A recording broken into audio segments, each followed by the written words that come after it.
control. I'm a businessman, yes, I'm an entrepreneur. Oh yeah, I'm a businessman, yes, I'm an entrepreneur. Oh yeah, I'm a businessman, yes, I'm an entrepreneur. Good afternoon, everyone. This is the Business Zone with Crystal and Coach Gilbert Buchanan, your small business paramedic. And today, folks, we're going to have an amazing show. We are live today. And guess what, audience? I got my co-host back. Yes, she had to take a very long vacation because it was intense for me, man. This year I was exhausted. I had nothing left to give. And so I had to take a break. So that's what I did. So I went, for most of you know, because most of you have actually been on most of you have been on my Facebook page, so you've seen my travels. So I was in Egypt, and then I came back for a very quick fast in a hurry, and I turned around, and then I went to Tennessee, Jackson, Tennessee, Memphis, Tennessee, for most of you. And so now I'm back. So I had a fantastic time, spent time with my family, got to do some fun things. And of course, Egypt was awesome. And so that's what I've been doing. So I'm back now until next year, for at least for those long hauls. And like I always say, folks, things I can't get to do, I live vicariously through my co-host because she's out there making things happen. So her going to Egypt and Africa and all the wonderful places, I just stay in the background and just enjoy it through her. But I will say, Gilbert, you have to get out, man. It really is a refresher when I even have to say, and I have to pat myself on the back, because generally I will take some work and I'll do a little bit of work. I did no work. I didn't even take I think I only took my computer out of the bag to run a show, a repeater show. That was the only reason I actually took my computer and set it up at all. I was really good, and I just took time out for me and enjoyed my surroundings. And I think every now and then somebody was demanding a meeting, and I sent them a link and told them, you need to schedule when I get back, but I won't be back I will not be on the clock until the second week in September. So that's it. So I feel refreshed. I feel like I can remember names. I can remember information. I don't feel overworked and overtired. So you have to take a break, dude. You got to take a break. It's important. I hear you, man. I hear you. I hear you. You come back so much more refreshed than you were before you left. I believe you. I believe you. And I really need to. But I don't know, man. I've been hearing that the COVID is coming back. People are getting COVID. So that's scaring the heck out of me. Well, you can stay at home and get COVID. The last time I was trying to play it safe by staying indoor, I stayed inside for 18 months, co-host. I know. And the moment I left and went outside, went to a Thanksgiving dinner at a friend of mine, then I got COVID. One time I got out. So, one time, I don't know, man. yeah. Well, I wore my mask. I wore my mask on. I wore my mask on the plane, especially coming back. When I was going to Cairo, not too much was going on. I mean, there was a few little cases, but after that, nothing. And in Cairo, they really didn't have they didn't have anything going on there. So it was pretty much here. And when I came back in the States, I put my mask back on. And I just kind of kept my distance from people, but you're on a plane. So I wore my mask the whole time I was there and in the airport. So you just have to take a chance, man. You got to take a chance. Gotta Just take cover chances. up. You live once, right? Yeah, you only live one time, and you just got to cover it up, and then going out there and do something that is you going to enjoy yourself, or at least you can actually do in-town staycations and be all right. Yep, I hear that. Yeah. Now, for those of you who have missed us and haven't seen us in the last 2 weeks or so, we're back, guys. We're back. If you're on YouTube Live or you're on Facebook or you're on LinkedIn, please go ahead and make sure you hit the subscribe button there at YouTube so that you can get our notifications to let you know what guest is coming up on the show, what materials we're releasing so you guys can review for your small business or any other important information. And the way to do the subscription, guys, my co-host will tell you how to do that. So I'm going to tell you guys to go on over to our hit this QR code right here, and it'll take you to our YouTube channel, and you can get some up-to-date information. You'll get notifications that we're going live when we're going to go live. You'll also get a notification a couple of days beforehand. And you can go to our archive playlist and you can check us out. We've been on the air for 7 years this year. So we're excited about that. And you will find an archive of over 700 videos that can give you access to anything you want to know about how to run a successful business. Between myself and my coach, my business partner over here, we have been doing this for a long time. And we've got collectively over 60 years of information for everybody. We have 60 years of scars to prove it, guys. 60 years of scars. so there you go. So hit that QR code or just go over to your YouTube channel and search for the Business Zone with Crystal and Gilbert. And hit that subscribe button and you'll get notified. So we appreciate you. We'd love for you to do that. And we love for you to be part of the Business Zone family. So that is that. So what have you been doing, co-host, since I was gone? I have been working like a dog.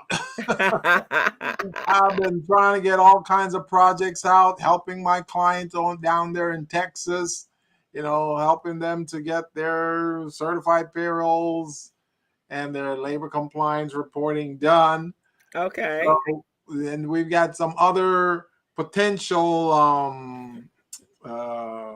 contract providers who are reaching out to us, want us to help them do some other work too. One at LAX and a few others out there. So we're just trying to help the community, trying to help small business, and just do our own good faith and due diligence in being a responsible steward in the community to help small business, man. Okay, cool. Well, I want you to get some rest though. I want you to not just work. You are. I thought I was a workaholic. I think you're more so than I am. I was pretty resident on coming back. Yeah. I was like, oh man, I gotta come back to work. Yeah. I was enjoying my time off. Well, I'm also doing some investments right now, so I'm hoping that it will be converted into some larger portions of funds that I can really retire the way I want to. Okay. And just kick back and just give professional advice. That's it. Nothing else. I just get paid to give professional advice. That's it. Nothing else. All right. I like that. That's important. Yeah. So, well, I'm glad you were putting some new things together, and you had 3 weeks just to yourself. 3 weeks. The 3 weeks seemed like it was only 1 or 2. It doesn't seem like it was that long, man. Doesn't seem like it was that long. No, okay, yeah, it went by fast. I know you're in Memphis last week, enjoying your sweet potato pies and all that good stuff over there, right? Well, actually, we did have I did have an opportunity. We did have a Labor Day weekend together, but pretty much I was eating. I don't even know if I ate anything. I think I went to one restaurant that was, I guess, Southern, and it was okay. But we just really hanging out at my cousin's house. She lives on a 29-acre lot, rural farm, and so I was just, it was peaceful. Right. She So she lives in Jackson, and it's a smaller kind of a rural suburban area Yeah. in Tennessee. And so that's what we did. I did go to my very own first. I have never been to an HBCU game, football game. So, being here in California, we don't have any It HBCUs. was I a think different it experience, was huh? a different experience. So I saw the Battle of the Bands, Yeah. and so that was really pretty cool. So Beside the game, man, that's primarily why people go there. They want to see what the band's gonna do. right, exactly. So my cousin's husband he's a professor at Lane College or Yeah. University, I guess it's an HBCU. Yeah. So we went to their very first game, and they were playing. Who they were playing? They were playing what? I can't remember the school, but it's in Mississippi. Yeah. They were gold and purple, so I imagine everybody over there accused. So, because I saw a whole lot of gold and purple. Purple and gold, man, never failed. Yeah, that's the cues. And so, but it was fun. They were battling back and forth, and Lane didn't win, but at first it was a really sad game, so it was really more about the battling of the bands. Yeah. But they did try to come in, but they did lose. But it was fun. That was my first time. Yeah. I told my cousin, if they play a Howard or a Gremlin, I might fly back to Tennessee to check it out. Yeah, when I was in Mississippi, I was introduced to my first game there, man. It's one of those different types, Yeah. So it was amazing. It was amazing. It was a good experience to learn and see what the culture is about, how they go about it, and it was just great. Yeah, because the South is definitely different from Los Angeles. Oh, yeah. So football and things like that is really important to them. And but here's some interesting facts. I didn't, Jackson is got a population of about 68,000 people, and the population mix is 46% white and 45.83 or something like that. So it's really even of Black people. And they operate and function very, very well. I don't know about Memphis. I don't know about Nashville, but I know in Jackson, I met some very nice people, and they were very helpful. And so that's what I have to say about the South. I'm not really a Southern girl at all, but I did like the Southern hospitality, and everybody was friendly, and it was a good experience. Right. Mm-hmm. Well, I'm glad you got that experience, co-host. It was necessary. Because most of us are on the West Side, and all we think about is what's on the West Side. You don't think about Middle America, the South, or the Eastern side of because Los Angeles is a whole different kind of animal. So Los Angeles is a whole different country. Yeah, we're totally different. Yeah. But it does fall into, because there were numerous Black-owned businesses there as well, and white-owned businesses, and everybody kind of lived together. And I don't know if I guess it would still I guess you would still be focusing if you're supporting Black businesses there, but you obviously have more than you don't have. And then I think economically, everybody's in the same place, at least where I was, from a financial standpoint. So you didn't have the disparities with equal sides. Let me just put it that way. Right. Yeah.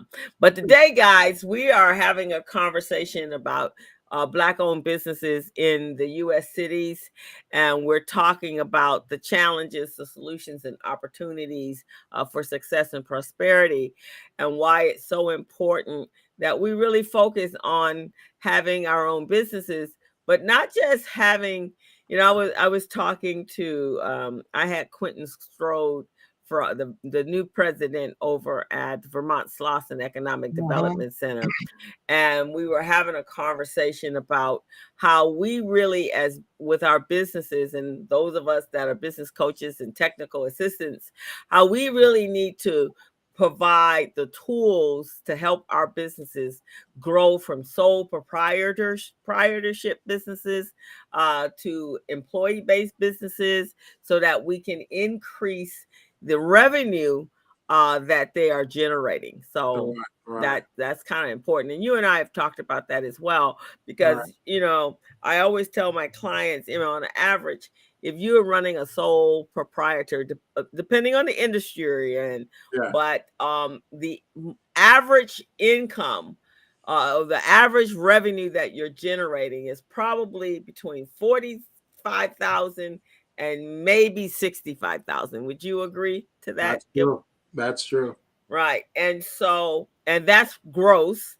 So of course, net is much less. So you got to take off at least 20 to 40, 30, 20 to 45% for expenses if you have payroll. And which means that you're bringing home a tidy sum of about 20 grand. And the thing about it is, many of our small and minority businesses don't really know what type of the proper legal structure to set up in order for them to get certain incentives, and then they can keep more money in their pockets. So, with that factor included as well, they end up choosing the wrong structure, which may be a sole proprietorship or an LLC. Some people think an LLC is so great. You pick an LLC and you end up having to pay this self-employment tax, which is huge, Mm. you know, and it's just unbelievable. So those are other factors that kills many of the minority and black communities in terms of what type of revenues they bring in, what type they keep for themselves. Yeah, I agree. And then most people, I've been in all of these workshops as well as you, and they're always telling them, especially if they're looking to be a certified, have certify their businesses, be a certified owned business, or look for loans. They just tell you to go. You need to go get a legal structure. They don't necessarily tell you what that legal structure is supposed to be, Right, and you don't really have a clue why you're doing it. You just right. do it, unless you're a professional firm in your real estate, or medical or something of that nature. You kind of have an idea, but our general sole proprietors just jump right on into that LLC. Some of them go for an S corp, don't know why they're doing it, don't know what the benefits are, don't know what the tax complications or implications are. They just do it because somebody told them to do it, and so then they're starting off on the wrong foot, I guess. And you know who some of their business advisors and coaches are, right? Their business advisors and coaches are like Pookie and Ray Ray down the street telling them, "Girl, you gotta go get an LLC. Get an LLC. Hide that money in the LLC," and not knowing how the LLC really works, And then they listen to Pookie and Ray Ray, and then they go register, get an LLC or in a sole prop. Then next thing you know, they got the wrong structure, and it costing them a lot of money instead of going Yeah. to a professional, either an attorney or a CPA, or even an accountant like yourself, who can really give them advice as to. Because the thing is, when small businesses come to us and say, "What type of legal structure should I have?" the first thing we ask them is, "What is it you'd like to do? Do you want to save on not paying much taxes? What do you want to do? Do you want to make a lot of money? You want to limit your exposure to liabilities? What is it you want to do?" And then, based on the answers to those questions, we know what legal structure might be most suitable for them. Right. And my question is always when I first start with a client is, what's your 5-year goals? What how do you envision, what do you envision the long-term goals for your business, and what are the short-term goals for your business? So it gives me an idea what you're trying to do. Yeah. Some folks are really in the gig business and the hustle business and not in the business. So They're not in the business business. not in the business. Oh, I love it. The hustle business is a whole nother ball game. So if you in the business, then it looks different.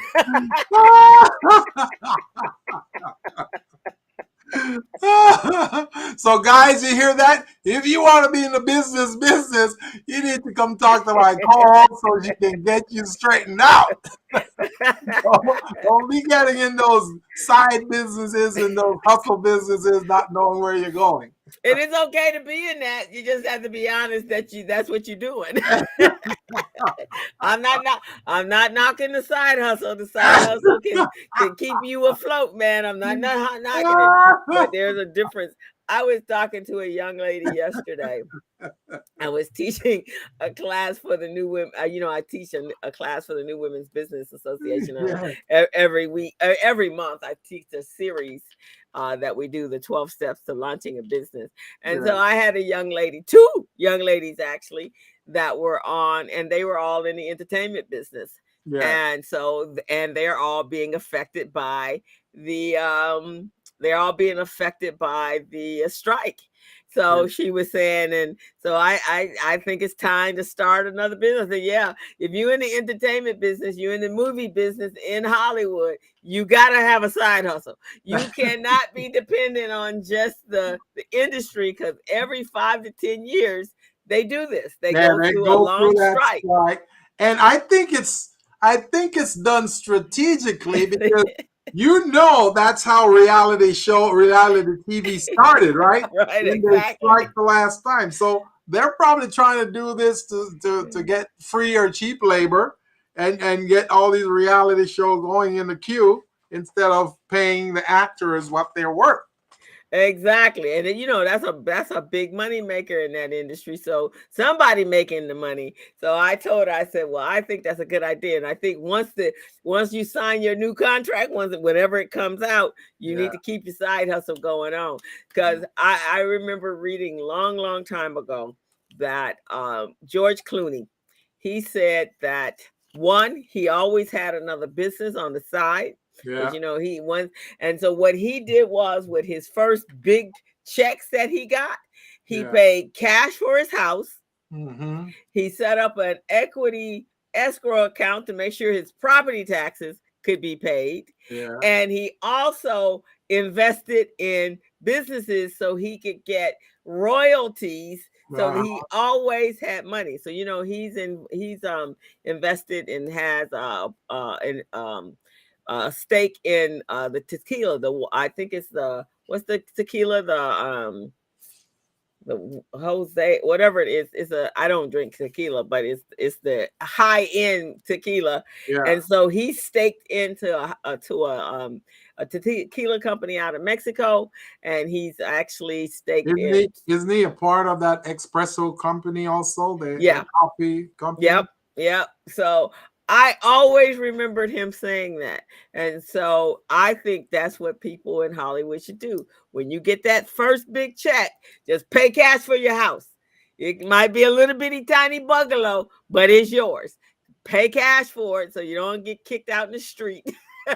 Well, like I always say, man, there are 2 types of people in this world. You got your 9-to-5ers and you got your entrepreneurs. You got your 9-to-5ers and your entrepreneur. Right. Which one are you? Because some people, they don't want to do their own business. They just want to keep working for somebody and do that 9-to-5. Then they complain. And you have to look at the fact that maybe you do need to invest in other businesses. I remember I just read yesterday or 2 days ago that Kevin Hart, somebody had, in the early days of Uber, they had come to Kevin Hart for an investment to get started. and he passed it up. They were looking for $50,000. He passed it up, and Yeah. he.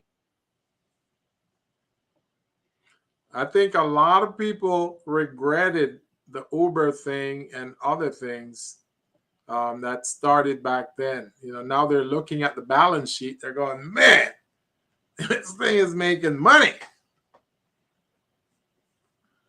So I also believe in what you're saying, that they should invest in all the companies, because investing in all the companies is providing you residual income. That's not a company that you need to run yourself. It's already being ran by other people. So all you got to do is just make sure that when you put your investment in there, then you're getting some kind of residual, and it's passive income. It's passive residual that you're getting, and it's just stacking up, going into your bank, and that's how you want to look at that. I think everyone who's going into entrepreneurship should really think about investing, and the kind of businesses that you want to invest in are the ones that are out there. They're winners. They're bigger than your company. They're making hundreds of millions of dollars every year. Those are the ones you should be investing in. I completely agree. I think that and look what just an infusion. I mean, let's say you come into a big contract and you got about $10,000-$15,000 that you can invest. You do your due diligence. We Yeah, definitely do your due diligence. always.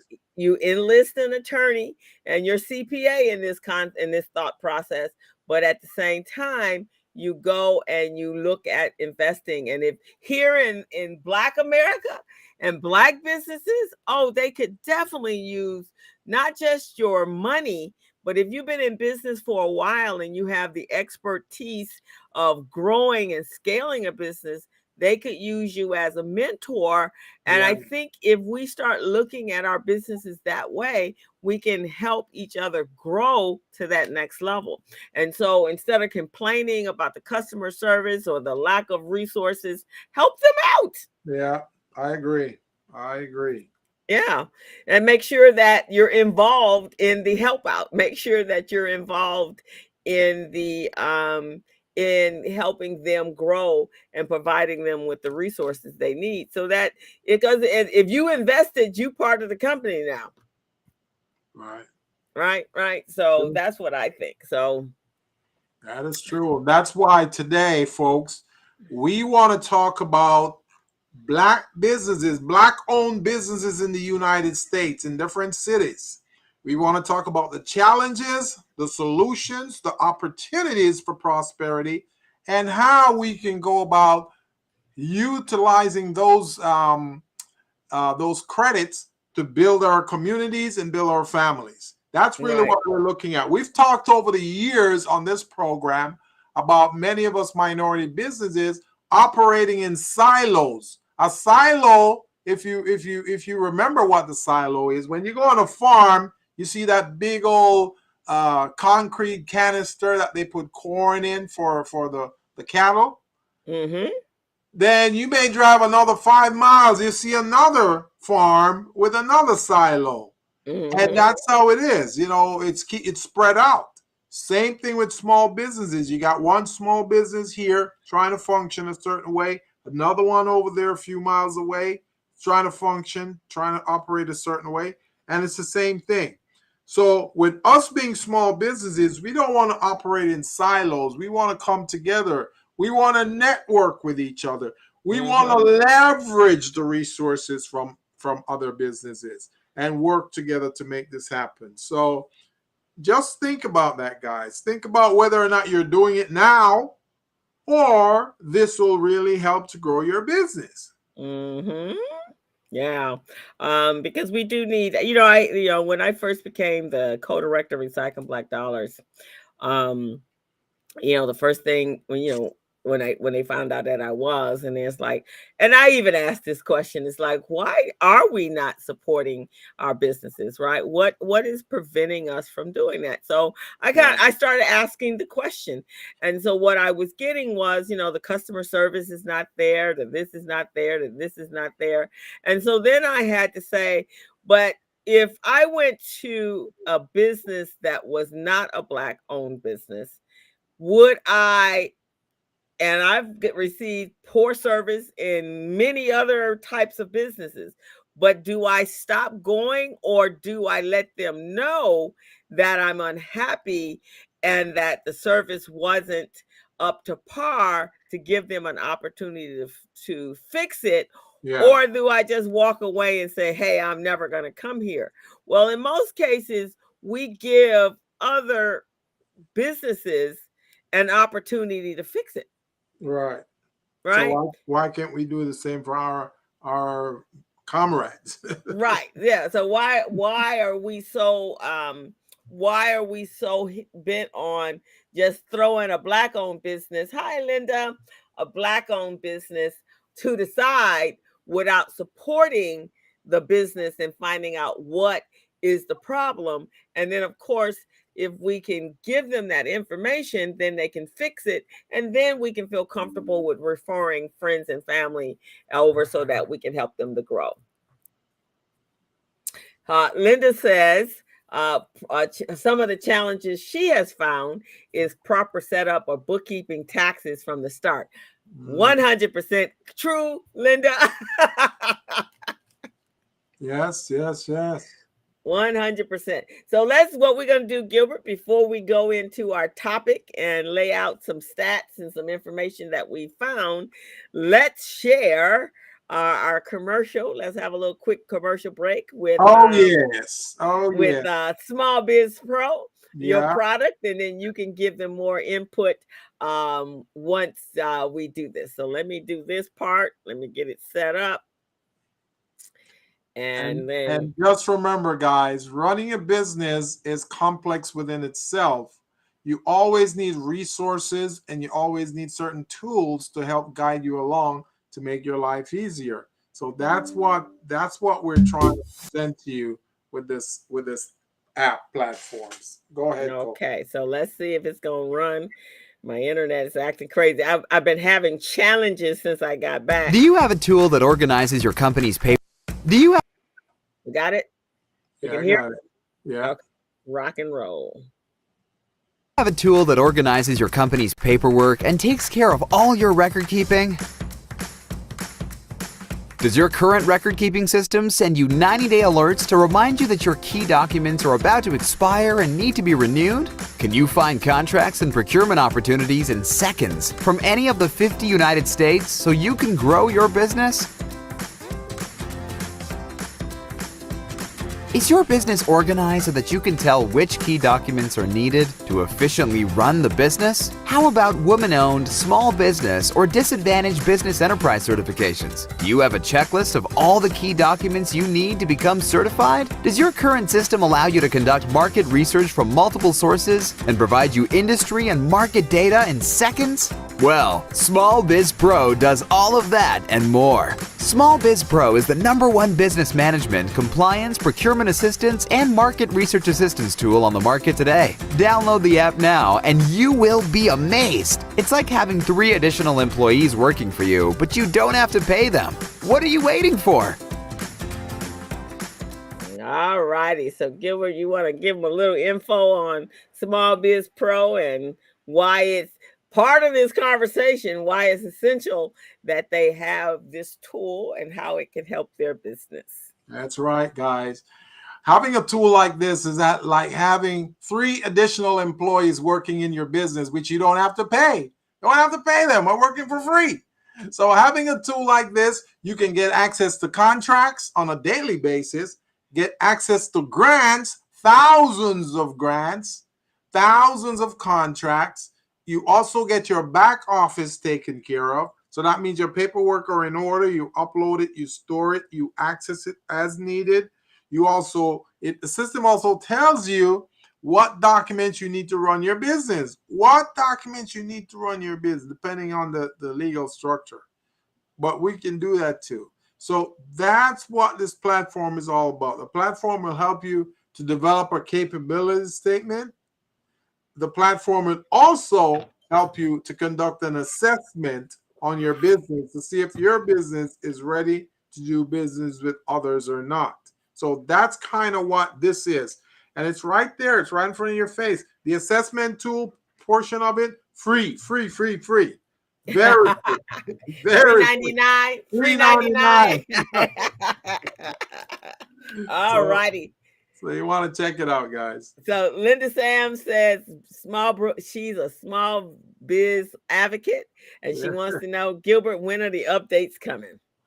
Updates are coming soon. I'm talking to some programmers right now. And one of the, just so you know, one of the updates will be for those of you who have corporations, C Corp and S Corp, and you got to do your meeting minutes. Small Biz Pro is going to start helping you to do your meeting minutes. You'll be able to log in, and Small Biz Pro, you tell it what you need, what you need to put in the meeting minutes, and it will generate it for you. Bada boom, bada bang. You don't have to worry about anything. Bada boom, bada bang. All right then. So there you guys. Gilbert would put the link in the chat, and you guys can actually go on and sign up today. So this is the first channel. When we talk about challenges, this could be the solution to one of those challenges, is being able to access the information. Why doesn't someone follow up with the assessment? That's a question from Linda. Oh, okay. So the way the assessment is set up, Linda, is so when you take the assessment, you get a copy of that assessment. Now, if you're going through an agency that is a partner with Buchanan and Associate, that agency will receive a copy as well. So when you're doing the assessment, it asks you, who is your referral partner? So if your referral partner is Vermont Slauson or the Los Angeles Urban League or some other entity, you just go in the drop down and you select who that referral partner is, and they will receive a copy of your assessment. Then they will follow up with you and said, okay, this is what you need to do in terms of sitting down with them, or GLAC. All right. Yeah, GLAC too. Now, if no one from those agencies follow up with you, you can call the toll-free number on the assessment, which will be directed to me, and I can go over that assessment with you, and I can help you to better understand the assessment. So on the assessment are yes and no answers. So the goal is to convert the no answers into yeses. At the end of the day, you want to have 100% of your answers being yes, so you can get, that special treatment you need. So, but that's how it's structured right now, guys. That's how it's structured. So call me. If no one get a hold of you, you call me. And then all righty. And I actually do consulting for both GLAC, with GLAC with the BEP program. I do consulting with Vermont Slauson Economic Development Company, and I also coach and a technical assistant for the Los Angeles Urban League. So if you have taken the assessment and you have not heard from anyone and from any of those three agencies for that we've named, then you can reach out to me as well, and I can make sure you get access into the systems so that you can then get on track. Because the benefit of working with those organizations, you usually get the technical assistance free of charge. Yeah. And we all are contracted with those agencies, so you don't have to pay us directly. We get paid by those agencies. So if that's the case, then please make sure you reach out to either myself or Gilbert for assistance. All righty, so let's get started with our topic today and our discussion today. And if anyone watching, you can also, you can put something in the chat and we can actually see it and we can respond to it. So I know there are like 9 or 10 people watching on the Business Zone's Facebook page. So please feel free to reach out to us and we will speak to you directly via chat. So now here's the thing. When Gilbert, we were talking about what we should discuss today, he sent me over a document, and I'm going to actually put it in the chat so you guys can have accessibility to it as well, because it's got some very valuable information in it. And so here's the thing that really stuck out to me, Gilbert, when you sent this to me. I think the very first paragraph went, wow. So they do know. So at the January 17th event marking Martin Luther King Jr. Day, Treasury Secretary Janet Yellen said, from Reconstruction to Jim Crow to the present day, our economy has never worked fairly for Black Americans, or really any Americans of color. Yellen's remarks were an acknowledgement that the U.S. policymakers have established racially tiled rules for the economy, preventing intergenerational wealth transfer among Black Americans and among many others harmed. So that told me one thing. They are very much aware of what the heck is happening in this country when it comes to us, Black Americans. They know what's going on. They know exactly what's going on. There's 14.2% of us that make up the economy, 14.2% of Blacks that make up the U.S. economy. And that averages out to about 42,000 Blacks. Million. So with that, yeah. Million, so, right? Because what did I say? 1,000? 1,000, yeah. It's more than nothing. 1,000. I'm sorry. I am so sorry. See, guys.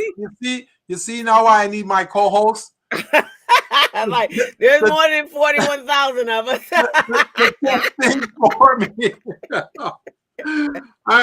I was looking at some other numbers and I was looking at thousands, so that's why I said I am so sorry. It's 41 to 42 million of us, folks. 41 to 42 million, which is equivalent to about 14.2% of the U.S. population. Exactly. Now, I want folks to think about this and think about these numbers that we're spitting out today, because these numbers are legit, right? Now, according to the Federal Reserve in 2019, the median net worth of white families was about 188,200. 188,000, just a little under 200,000 for the white family. Guess what the Black family's amount was? 24,000. 24,100. You can't live on 24,000 in this time. 24,000. That's for a family. That's not for one person or one student. That's for one person, guys. So you see the disparity right there. So that gap needs to be recognized and fixed. So I was just talking to my co-host. There are two types of people in this world. You got your 9-to-5ers, people who go to work 9 to 5, and you got your entrepreneurs, people who are entrepreneurs, start their business, trying to make millions, right?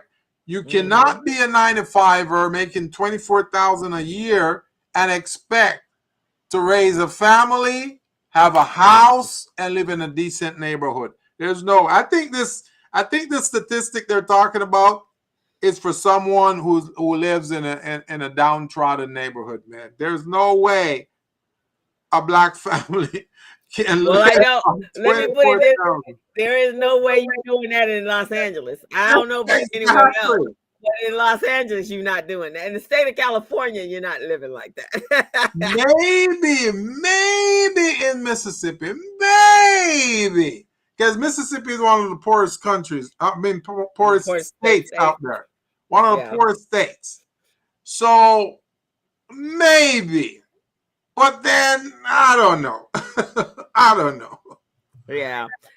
It was so they were saying in 2019. So of course 2019 was the year before the pandemic. Yeah. And so there were a total of 5.7 million employer owned or employer firms, businesses with one or more employees. That means not just you and your wife. That means you and somebody that you were paying, or your husband, someone you were paying paying a salary to. You were set up with payroll. Yeah. And you're paying payroll taxes.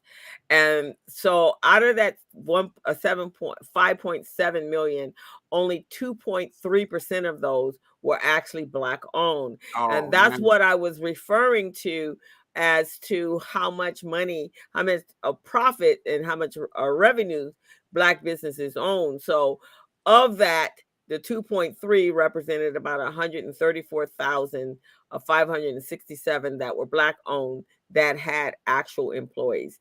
All the other businesses were actually single membered businesses. And Yeah. so pretty much you had expenses. The only real benefit you get from that is that one, you have expenses to write off, so you're paying less in taxes than you Yeah. would if you were an employee. Yeah. That's pretty much the benefit of that. But far as being able to grow and scale the business, that's a little bit more challenging. And I want to put this out there, folks. I know a lot of small businesses. You've been in business for a while. And again, like I say, your consultants are Pookie and Ray Ray on the corner. So they probably tell you that, oh, you can write that off, man. Yeah, write it off on your taxes. Write it off.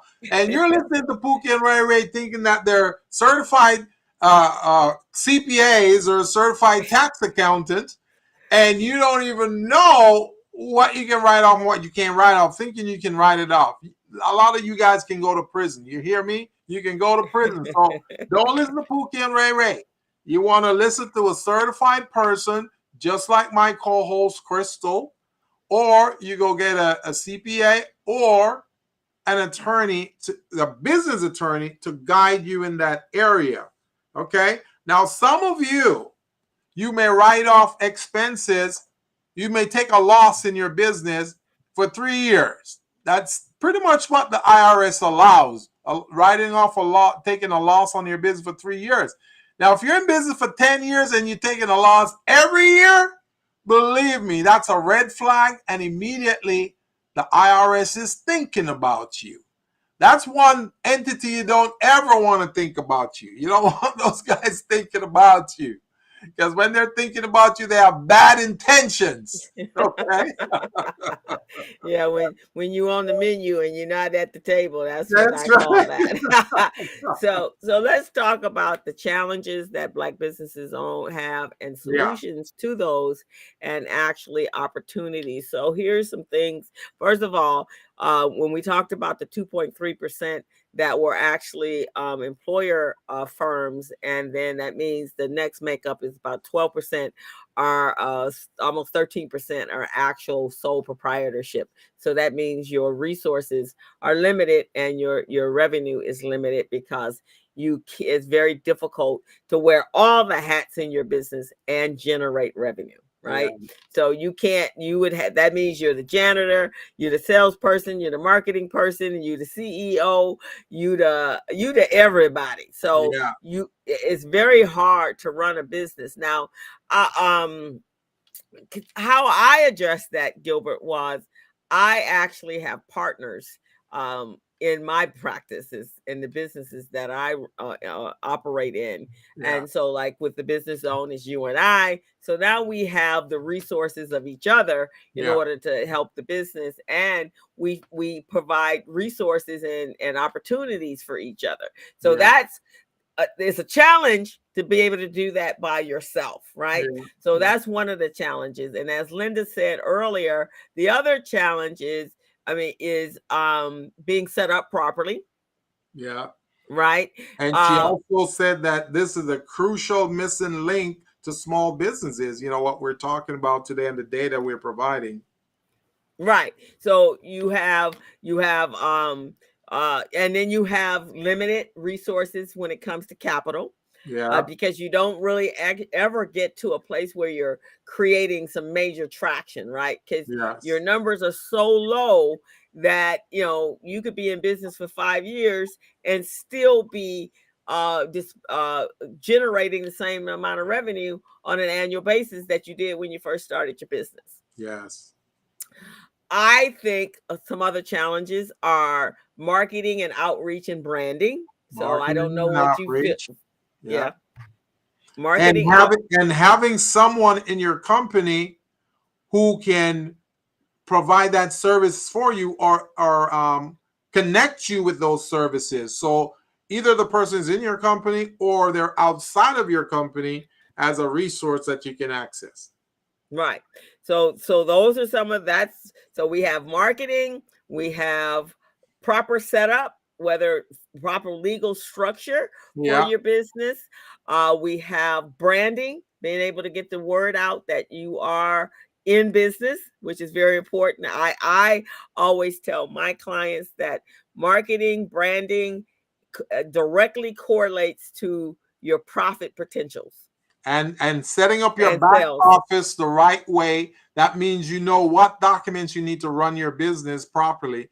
That's another challenge for many small businesses, because they don't really know which document. And another one is tied right into that, co-host, is the But paperwork. Having your proper paperwork, yes, you know. yes.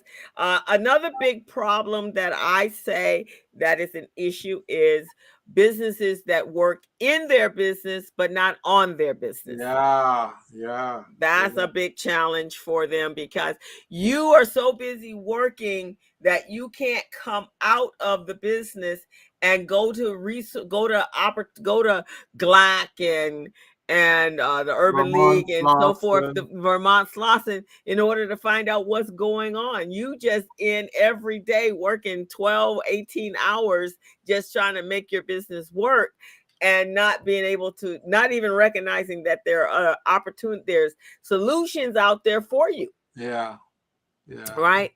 Also, and I said earlier, capital, very difficult. Now the pandemic hurt and helped us, Yeah, because with the pandemic came a abundance of grants yeah. that were able to give a number of people the next leg up, right? So you had the PPP CARES money. If you were set up properly, if you had filed taxes, if it was some ifs and some things that you had to be and to comply with in order to be able to acquire that funding. And that was some of them, is making sure that you had filed your taxes in the last 3 years, that you had your legal structure, you were either some sort of LLC, something, you had an EIN number. Yeah. That was like the first step, right? The first step. And so that helped you out.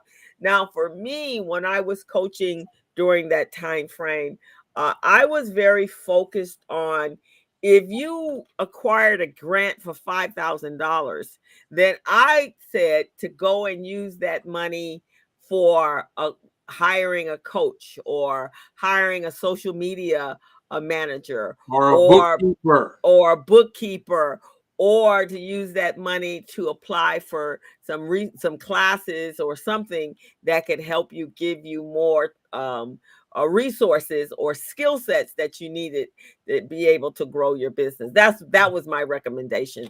Not just to spend it on, or look at developing another product line that had a better opportunity for generating more revenue. Those were my suggestions. So solutions were grants that came in from the PPP, I from the Before we touch pandemic. on solutions, co-host, I still think there are other big challenges in here that we can talk about. So Okay. another big challenge is, we know that many small businesses don't like to do paperwork, so they ignore the paperwork, and then when it comes time to get certified, get a contract, to get a grant, then they're having challenges. So that's a big one on the paperwork. The next one is contracts. To go after government contracts and get certified, that's another challenge, because not being certified, it prevents you from accessing certain types of contracts.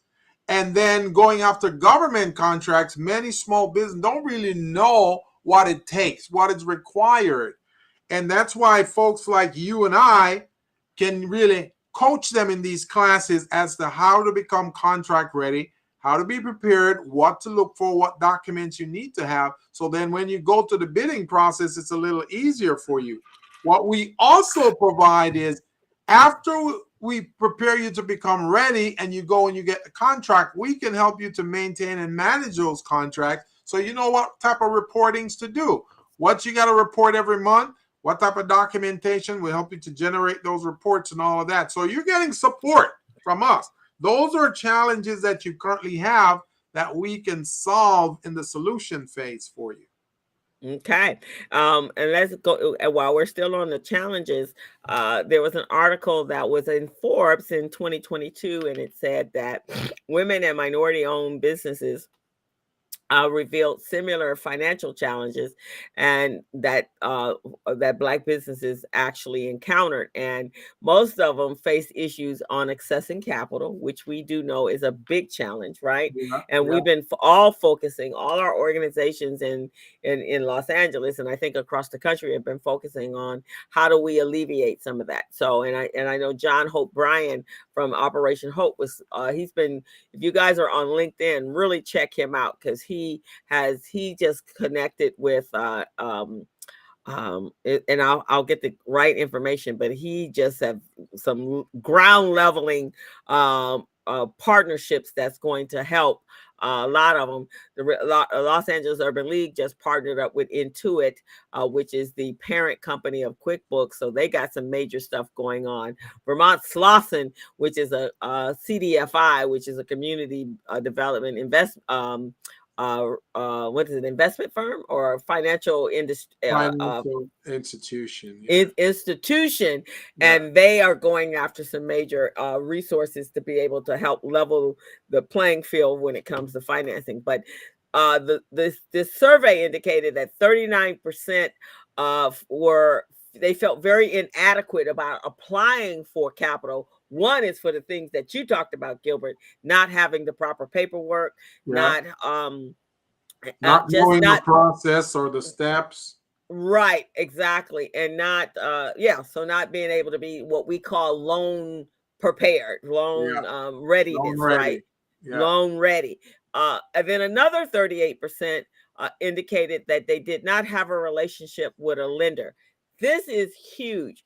People are banking at banks that they don't know them from anybody else in the bank. They are putting thousands and thousands of dollars in a bank, and they have never sat down with their bank managers to have a conversation on, here's my business, I'm banking with you. Your banker is part of your partnerships, right? You need your lawyer, you need your CPA, and your bank is another partner in the equation of your team, right? Yeah. Because if they don't know you exist and you have financial needs, then when you go in there, you're just like any other Joe Blow you're a depositor. You're not a partner. They're not part of the team. You're just a depositor, and you're an anonymous depositor unless you're putting in hundreds of thousands of dollars. And if you have no relationship with your bank and you're putting in hundreds of thousands of dollars, you need to really come back and reevaluate that. Right? Because if you go to that bank and you can't apply for a loan and you have hundreds of thousands of dollars with that bank, that's not the bank for you. And also, just being knowledgeable about what banks are looking for, what you need to have as a small business to be prepared is very vital that you can overcome. It's a challenge, a vital challenge that you can overcome. In our platform, Small Biz Pro, we have what we call an analysis that we can do to show what we show 7 different types of ratios. The banks look at least 4 or 5 of those ratios. One of them is debt to equity ratio. One of them is a quick ratio. One of them is a capital ratio. And the other one is, I can't remember. But there's several ratios that they look at. And if you are able to use the platform to get your ratios up, all you have to do is plug your data in. That's it. Plug your data in. The system calculates your ratio for you. You don't have to do any ratios. We don't expect it to be accountants or CPAs, Just plug the information in and tell you what ratio, which will make you have a better chance of getting that line of credit or getting that loan. So what we're saying here on this show, guys, we're not just talking just to occupy some time. We're telling you stuff that can really help you to be in a better position, that you can gain access, because every business needs a line of credit. Every business, I don't care what business you're in.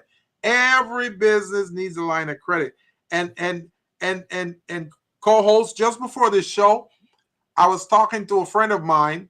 She used to work with Union Bank, and she was the one who helped me to get my first line of credit, for my business. And I'm so grateful to her for that. Hopefully someday we can bring her on this show as a guest. But she really helps me to understand that landscape, how to get in there. And then on top of all the other things I do, I was able to understand that those ratios are crucial. Now, when you first walk into that bank, when you first walk in, they're sizing you up. They're looking you up and down. They go, okay, this person doesn't look like they keep good records. They don't look like they keep paperwork. All right, let's see what they're going to say. Let's ask them a question and see how they answer it. And based on how they answer that question, we'll know if they do good bookkeeping. You see what I'm saying? Exactly. That's what they do. Then the first thing they do is ask you, what's your quick ratio? And you go, quick ratio? I don't really know what that is. What is that? That's the first thing. What is that? And then that's how they know. They've just put you in that category. This person doesn't know anything about their bookkeeping. We're not giving them a line of credit. Right, because you got to be good stewards of your money. So that's very important that you really, those are the first thing is to be business ready, and that's making sure everything is compliant. You're in compliance. All of your your paperwork's in place. You have an EIN number. You really shouldn't be using your social security number. You have, if you're in a city that requires business licenses, you have your licenses, and these are just the basics, right? Basics. The basics. You've protected the name of your business, so you've gone through the process of registering your business. If you're a retailer, you make sure you're set up with the Board of Equalization, or the tax and revenue, the Department of the State of California. You make sure that's in place. If you're a nonprofit, you have all of your ducks in a row, your minutes, all your stuff. You're paying you're doing your 990s. You're doing all of those things that you need to do so that when it comes time to sit down with a banker. But here's the most important part. Even before you get to the loan process, having a relationship with your bank is so important. When I was in Cairo, I have my accounts are at a black bank, City First Bank, which is in Inglewood, and excuse me, they're formerly Broadway Federal. So we are recycling black dollars. My own personal accounts and the community briefings accounts are all at City First Bank, right? Yeah. So when I flew out in August, I was on a plane on the 19th and the 20th because it took 19 hours to get to where I was going. Yeah. And when I got to Egypt, I got a notification that something had been denied in my bank account. Well, I knew I had money there, so I went on. I had accessibility. So definitely online banking is important because you are not always in your office or you're not always in your home state. You need to be able to have access to all of your information. So I saw these transactions coming through and they were happening in Washington, D.C. and I'm in Cairo. Washington, D.C.? Washington, D.C. Holy moly. And I'm like, what the heck? And they were coming in from my debit card. Wow. And so I called my bank because it's 9 hours ahead. So when I called, it was in the middle of it was at nighttime for me in Cairo, but daytime. I know my bank representatives by name. So I spoke to one of my bank people and I said, hey, my card is being used in Washington. I'm obviously not in Washington, and I let my bank know that I was going to be out of town, out of the country. so that they could, if I was using my debit card, they would know this, right? So here, all these charges are being racked up in DC. And so I called and I was like, oh my God. So what do we do? He said, well, we need to stop your card. It's like, oh my God, I'm going to be in another country with no card, with no access to money. Wait. So I had enough cash on me. So it's very important to do that. So I had already done that, but they allowed me, they said, well, get to a teller and we will tell me where you are, what bank it is, and we'll give you access to money so you'll have enough to cover you until you get back home. And then we're going to shut everything down. So that's exactly what happened. And then only reason I flew back to LA was because I had to go to the bank to process a claim. And then before I flew back out to go to Tennessee, all of that was taken care of in days, Gilbert. That's amazing. That's because you had a good relationship with your banker. I had a good relationship. They knew where I was. There was no discrepancy that possibly it was me, because I had already told them I was leaving. And so they got it cleared up, put the money 1 day after I actually went through and put the paperwork in place. Before I got to Tennessee, they had already put the money back, and they were already taking care of it. I'm sure they know you by first name, so they know me by first name. Everybody in the bank knows me. You didn't need to walk into that bank. You picked up that phone and say, "Hey, Isabel, this is Crystal. Here's what's going on." You see what I'm saying? Right. And Ms. Mitchell, we got this taken care of. We will protect you. No, sometimes you go to a bank, they don't know you. They're like, okay, it's going to take 10 to 15 days to get your money back, right? And first, you got to provide your ID. I hate that. I hate that, man.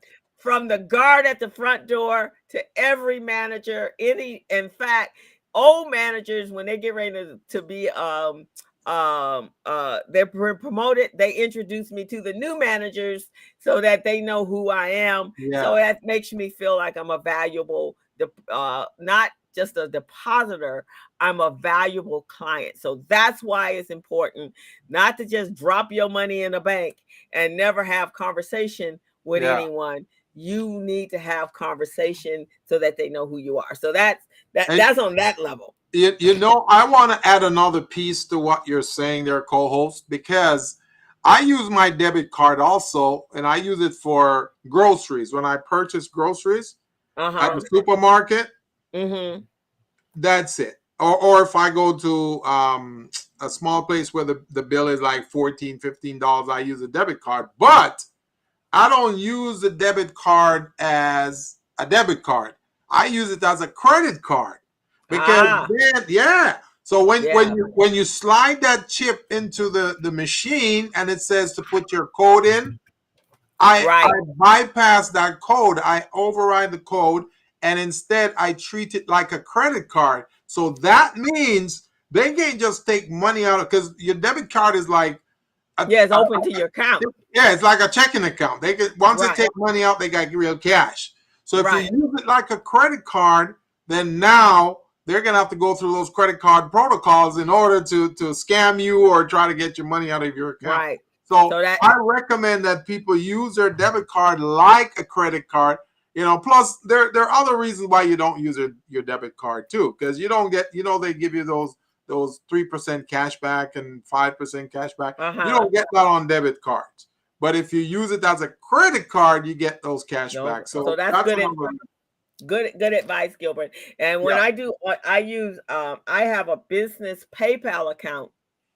Yeah. And I use my business PayPal account for online banking, because PayPal has some really high level security as well on their account. So I bypass using my debit card or credit card. I use PayPal, because if you dispute something, PayPal, they refund, they take you in priority first. Yes, and refund you are their client. You are their client, and then they go and dispute whether or not it's true or false, right? Right. So that's how I provide, so making sure. So these are important things, guys, because just imagine somebody having access and cleaning out your bank account, and you got payroll next day, Yeah. right? And I've had a lot of clients that has happened to them, especially if you're an older client. I don't care whether you're a businessman or not. It appears that after you turn 55 or 50, the scammers kind of know that you're 50 and that you're not tech savvy. You right? know, I want to add this to co-host. I want to add this too. I've been saying this in all my workshops over the years, and some people listen, some people don't. But I'm going to say it again because it doesn't hurt to say it again. Maybe I'll get one or two people extra listening to this. Co-host just said, Crystal just said that you may have your account and someone cleans you out. There's no way that someone should be able to clean you out and get all of your money. No way, guys. No way. Okay? And here's why. When you're in business, you want to have 3 accounts. You want to have an operating account. That means that's the account you use to pay your bills and pay your employees. Right? That's your operating account. Then you have an income account. That means when you generate your revenue, when you generate your invoices, you send it out, the money comes in, it goes into that income account. And then the third account is an investment account. So you use that investment account to invest in things that can generate money, passive income, or active income for your business. Okay, now that's 3 accounts. Now here's the deal. In your operating account, let's say your operating expenses, which it includes overhead, it includes paying your workers, and it also includes other expenses, right? Let's say all your accounts is $100,000. There's no way you should have $200,000 in that account. No way. You want, if your overhead expense is 100,000, you want to have like maybe 105,000 in that account, maybe. You see what I'm saying? So if they clean out that account, then they only get 105,000, not your whole 200,000. You see what I'm saying? That's what I'm trying to tell folks over the years, and they're not listening, man. You gotta have a strategy, because the criminals and scammers out there, they're higher level than us. They know what they're doing. They know how to do things and get money out of people's account. So therefore, you're not gonna open yourself up so someone can clean you out. The same thing with your income account. If you're sending out invoices and you're getting $200,000 worth of invoices coming in, then you take that money out, you put just enough in your operating account that can cover that, and then you put some in your investment account, and the other, you stash that in a saving account where they can't touch. You're not going in there regularly. So those are some of the things that, I'd like to share with you guys. And I did this from experience. And if any of you use my Small Biz Pro platform, you will see that when you go to the cash flow management piece, there is a section for you to have 3 different accounts: your income account, your operating account, and your investment account. I just wanted to put that out there, Cole. I think that's very, very important, because in my accounting world, that's what I tell my clients as well. Operating account, your payroll account should be separate and standalone from your operating account, because that should be just a pass through. Put the money in for the amount of payroll that you're going to process and taxes and any of the benefits or whatever. Then when you clear it out, it zeroes out. That's the way it should be. And then you go back for the next payroll period, you do the same thing. Then of course an investment account is great, because now literally taking your profit that's left over and put from your where your revenues are coming in, your income is coming in, and then putting that in an investment account.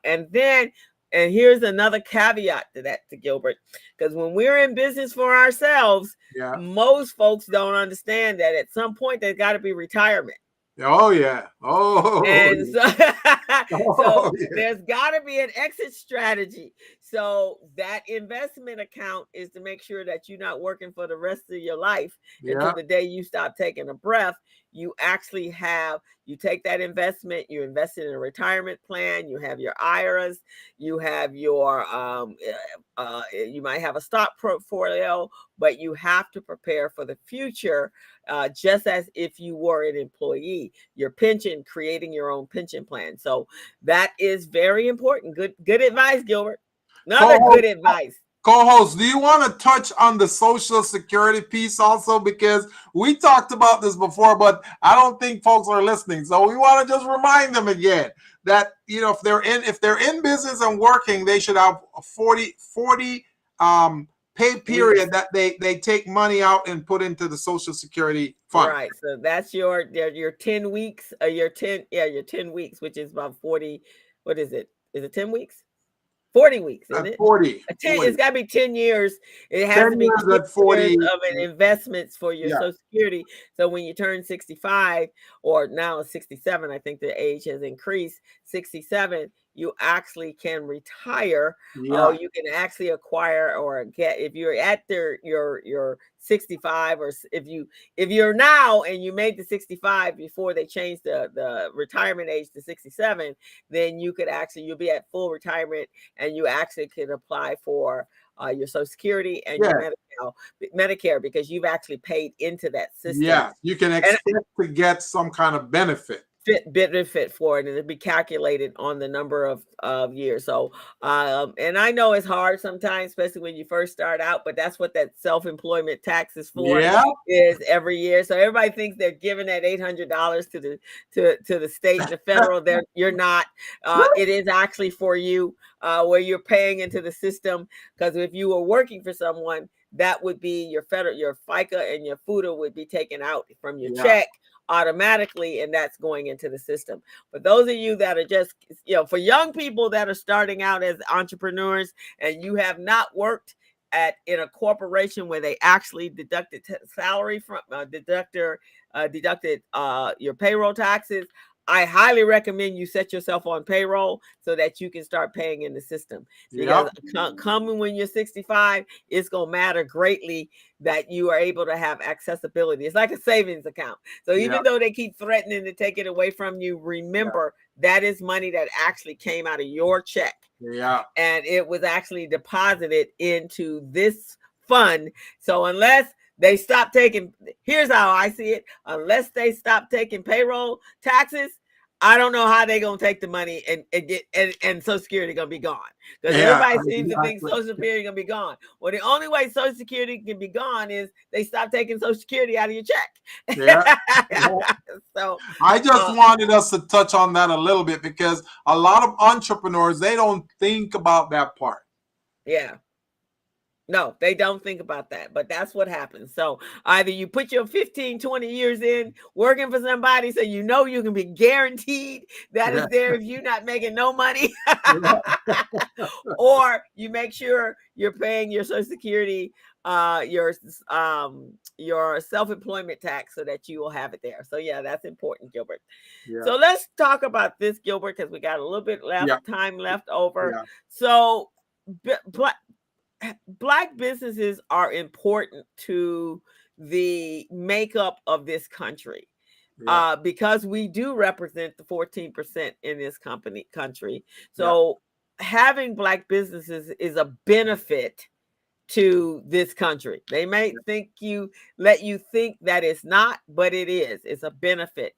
So I just want to share a little bit. Let me just do this real quick, because for whatever reason did this. I want to share, and hopefully everyone can see this chart.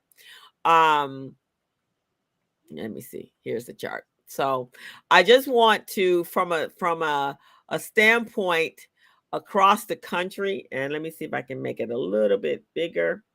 And oops. Let's go right back here. Let me actually do this so I can make it bigger. Can I make it bigger? Somewhere in here, I can make it a little bit bigger. No, I can't make it bigger. Here, let me see. Oh, there we go. Oh, you got it. That Okay. I got it. I can actually. All right. So here's in metropolitan areas.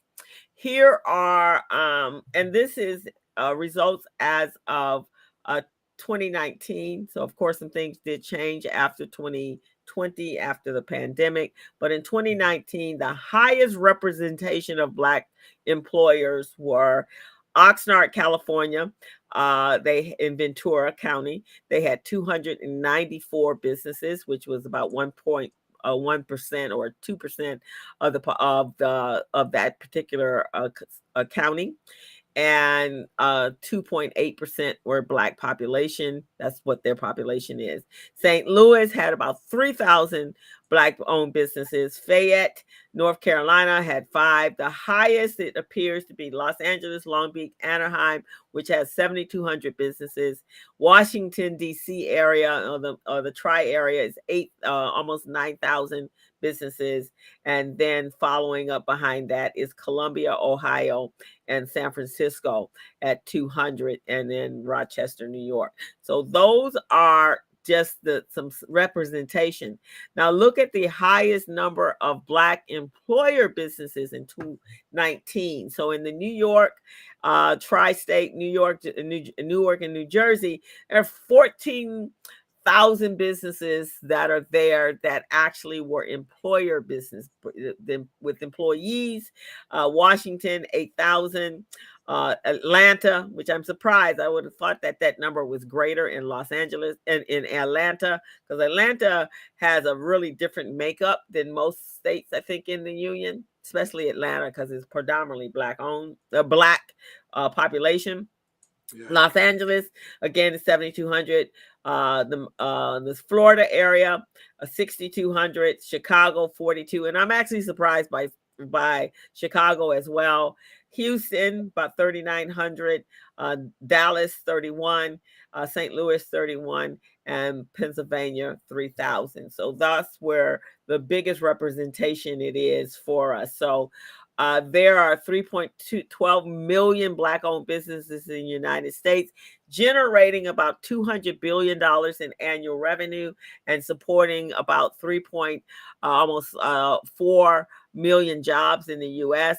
And it shows how, so we are represented, right? Not like white folks, but because if you look at the representation, whites obviously 75% of the population, and they have about 83% of the business employer businesses and 77% of the non-employer, whereas Blacks, you see the numbers are despairingly low.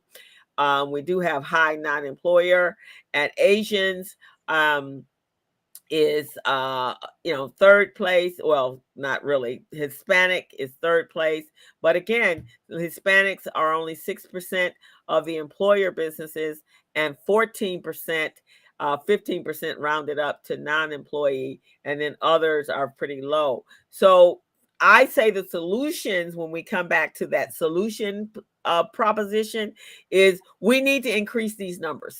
Yes. We must increase the employer businesses. Yes. We got to get those numbers up to be, it actually would be better if we're 10% employer, because you're generating more revenue than if we were non-employer based businesses. Right. Right. And so we really need to work on that, because those are the things that really truly affect us.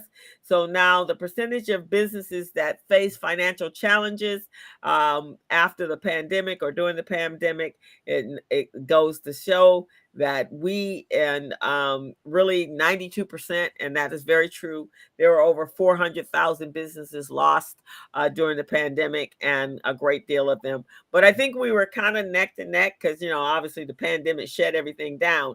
But I will tell you this, I think as a solution to some of these issues, Gilbert, would be that we look at doing business, and you and I talk about this a lot. We look at doing business, broader than our backyard. Right. So, meaning let's do business nationally. That means that you need to have accessibility to an online network so Yeah. that you can expand your business to other states beyond the states that you live in. And then your goal from there would be to expand your businesses in other countries. All right. I think other solutions is we need to dial back and look at our business model and Yeah. make sure that our business model is solving somebody's problem. Right.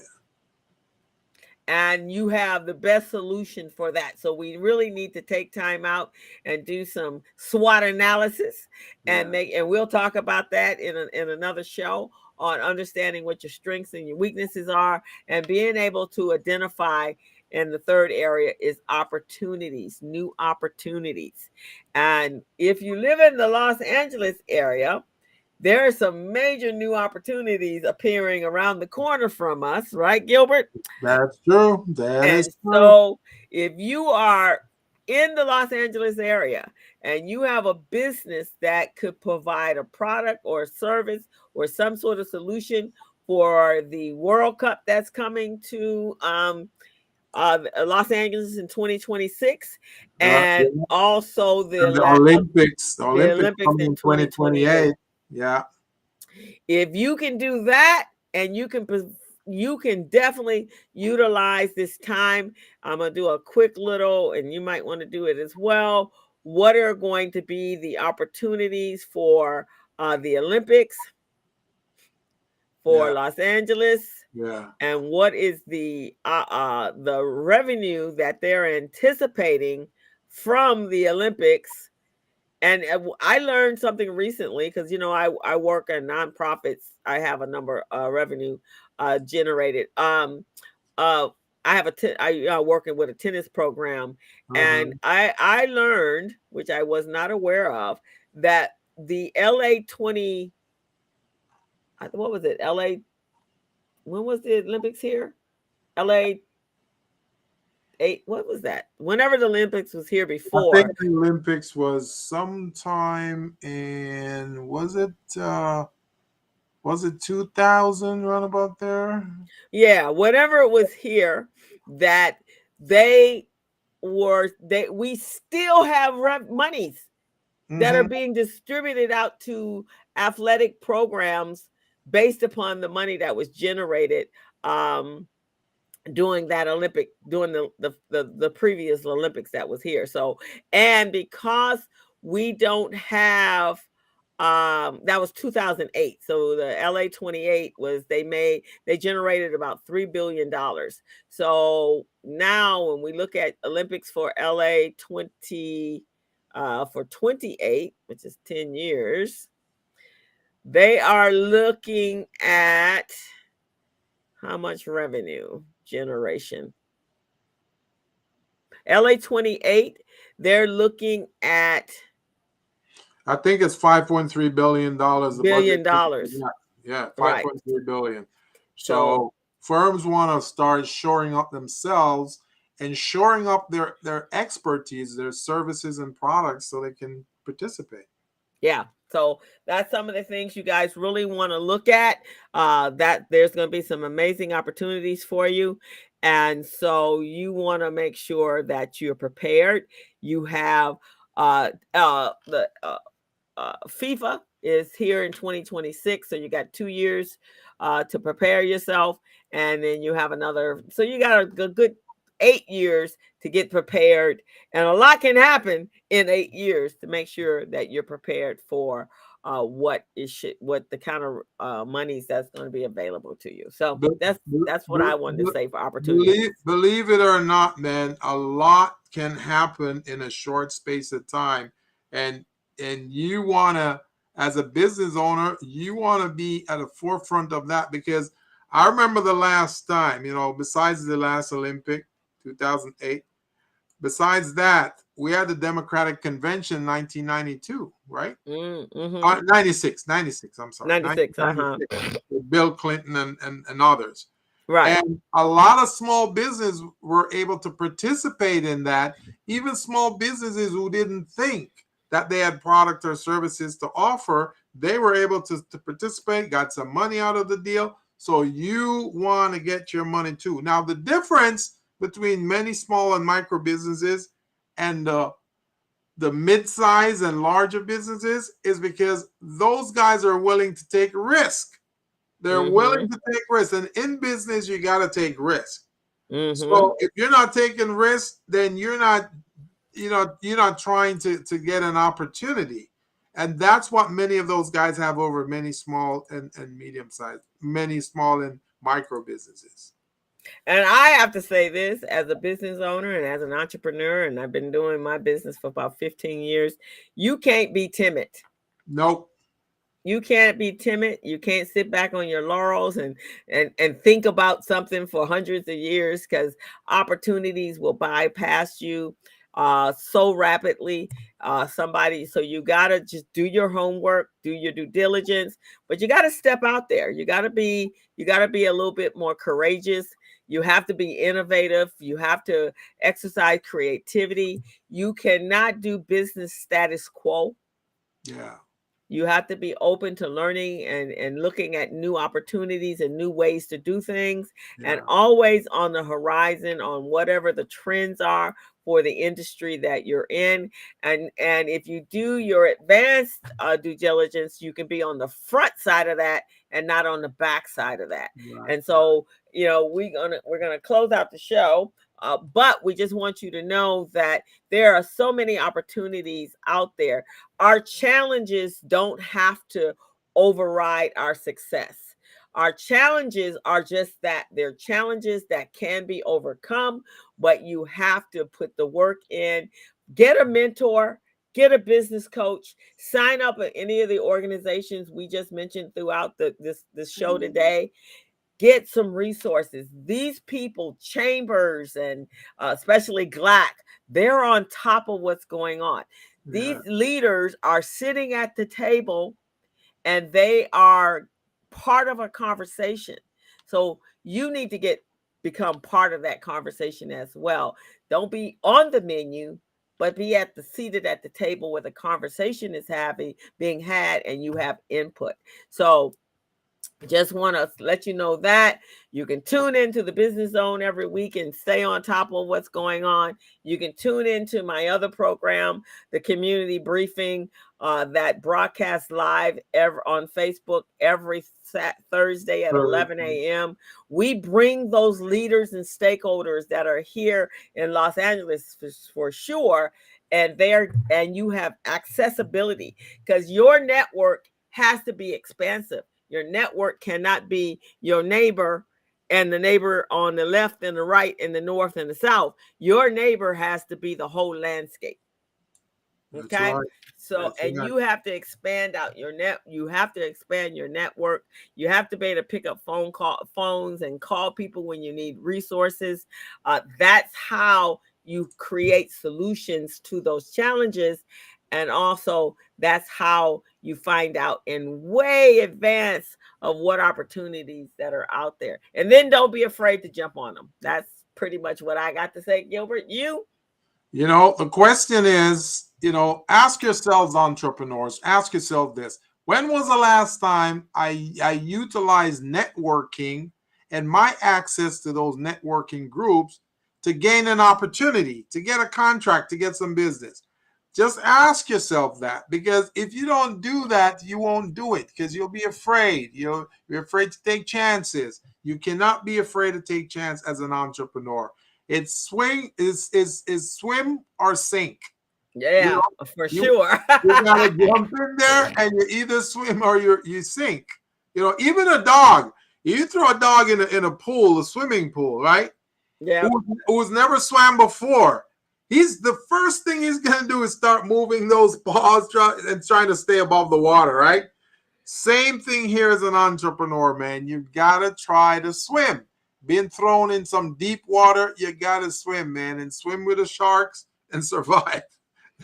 Swim with the shark and survive. That's what entrepreneurship is about. It's a calculated risk. Yes. It's being comfortable with the risk, doing your homework, doing your research, making sure that it makes sense, making sure that it's feasible, making sure you look at all angles, but don't be afraid to step out there and make a change. That's It right. will change how you live. It will make entrepreneurship fun. Actually running your own business. But if you're doing the same old status quo business that you were doing when you first started business, you really need to reevaluate and look at your business model and look around, open up your eyes and jump on in that water and you're not going to sink if you've done your homework. And conquer the challenges. So with that, Gilbert, I think we're going to close out for the day. Yeah. And you guys, next week we have a guest that's coming. I believe we have someone that's on board that's coming from Meriwether, which is contracting, insurance, and Their contractor development program. okay. So you guys want to come back out next week. You want to tell some friends. And then we may also have Richard Palais next week. We're waiting for confirmation. And then we have another great guest at the end of the month. So please come back, and you can go over to right over here to our YouTube channel, hit that subscribe button. That way you can get notification. Also, you can go over to our Facebook page and our LinkedIn page, my LinkedIn page, and our Facebook and Twitter, and you'll get notification of when our show is going to broadcast. But we're here every Friday afternoon at 3 p.m. Pacific Standard Time. Tell a friend and come back and join us next week. And I also want to say shout out to a friend of mine. I mentioned her earlier. That's where I got my first business line of credit. So her name is Ty Adelabu. Ty Adelabu. I hope you're watching and you're still watching the Business Zone. And if you are not watching, make sure at some point you go to YouTube, click on the Business Zone, and then click that subscribe button. Those of you who are Ninja watchers who are just watching and not subscribing, go ahead and click that subscribe button, folks, so we can notify you when we have our upcoming guests, we have our upcoming materials. And as a matter of fact, this video is live right now on YouTube, so you guys can go to YouTube, you can rewatch it. And my co-host and I, we're going to edit this video also. We're going to edit it, take out some of the unnecessary parts and just leave the meat and potato parts for you guys so you can tap into this. And then, we may put it on our website. You never know. There you go. I believe this is Fernando, the Black Business Los Angeles online community. He liked that Ninja Watchers. I did too. That's pretty cool. Don't be a Ninja Watcher. They're Ninja Watchers, man. They're watching, but they're not subscribing. They're not letting us know they're there. I like that, Gilbert. That's pretty sweet. All right, guys. So we're going to see you guys next week. Have a great weekend. And we are back. Hey, it's all good. We're here. Welcome to the Business Zone, Fernando. And but we're gonna check out now, and we'll see you guys back here, the same bat channel, same bat time, 3:00 next Friday afternoon. So please come back and join us, and bring a friend with you. That's right. And peace out. All right, guys. As a small biz pro, so we roll, using procurement, program, and control. As a small biz pro, so we grow, using procurement, program, and control. I'm a businessman, yes, I'm an entrepreneur.